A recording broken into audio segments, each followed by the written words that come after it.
Well, during a rain-soaked speech, UK Prime Minister Rishi Sunak officially launched the Tory campaign as he announced a general election for July 4. Earlier today, I spoke with His Majesty the King to request the dissolution of Parliament. The King has granted this request, and we will have a general election on the 4th of July.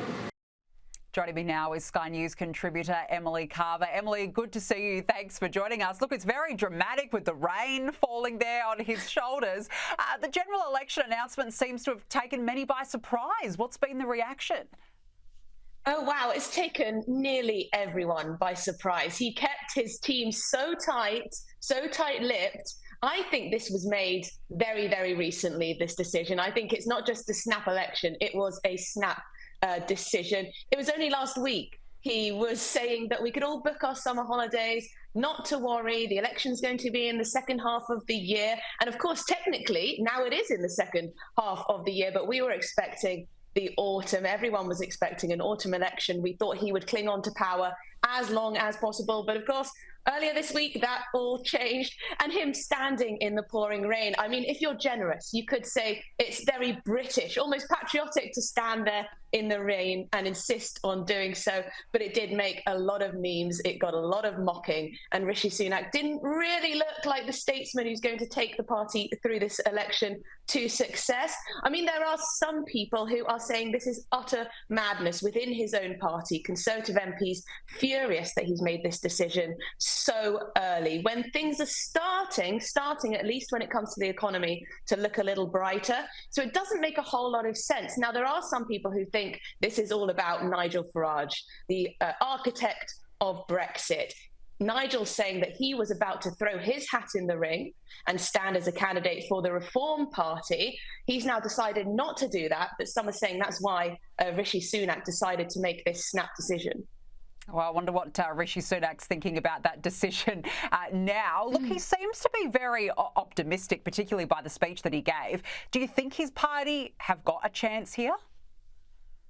I mean, he's trying to appear optimistic, but I'm not sure he can honestly be too optimistic. He's trailing 20 points behind the Labour Party in the polls, and he's been doing so for months. Now, get this straight. If that result, if those polling data was replicated at the general election, it would be wipeout for the Conservative Party. And the Conservative Party is the natural party of government in this country, but 20 points behind Labour.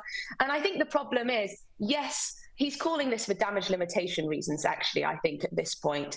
He thinks that as we go on, those polls may get even worse. So he may as well call it now. We've got some good news on inflation. It's down to normal levels. Things are starting to move in the right direction on immigration, although very slowly indeed.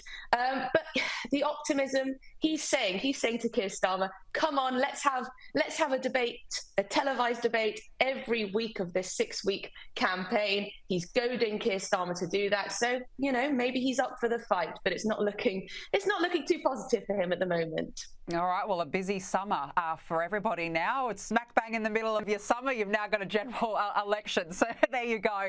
Now, it's messed up my plans. It's messed up your plans. You're getting married. It's messed up everybody's plans. So I will be watching that one closely. Now, let's move on to the royals, because Kensington Palace has provided an update on whether Princess Catherine will return to work soon. What have they said?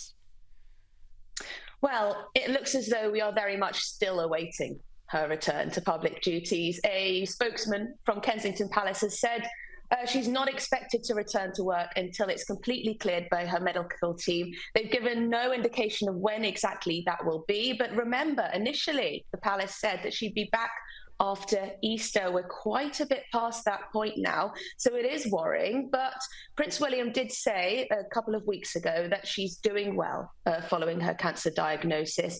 So from that, we can glean that hopefully she's not in too terrible a way with her health. But of course, the nation is worried because we haven't seen her for so many months now. We were told that we would see her again following the Easter break. We haven't.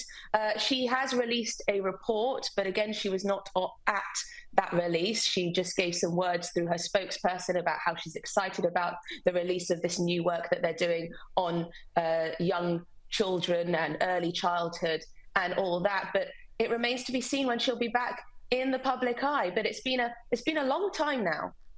Yeah, it has been, and I'm sure many of us want to see her come back as long as she's in good health, so we'll be watching that one. Now, last week, Emily, we spoke about that red painting of King Charles that certainly divided the UK, but now a new portrait of Princess Kate has been unveiled. What's been the reaction to this one? Oh, this one is dreadful. At least the red portrait looked like the king. The problem with this one is that it looks nothing like Princess Catherine. And I've been reading some of the reviews of this painting, and they are hilarious. I mean, one art critic is calling it egregiously, intolerably, jaw hits the floor bad. He said that she looks like some kind of in-flight safety demonstration air stewardess, which is quite funny because, of course, Catherine's mother actually worked as an air stewardess. And this appeared on one of the most long-established, quite snooty, actually, publications in the United Kingdom. I don't know what on earth they were thinking about doing this, because it looks nothing like her. It's totally lifeless.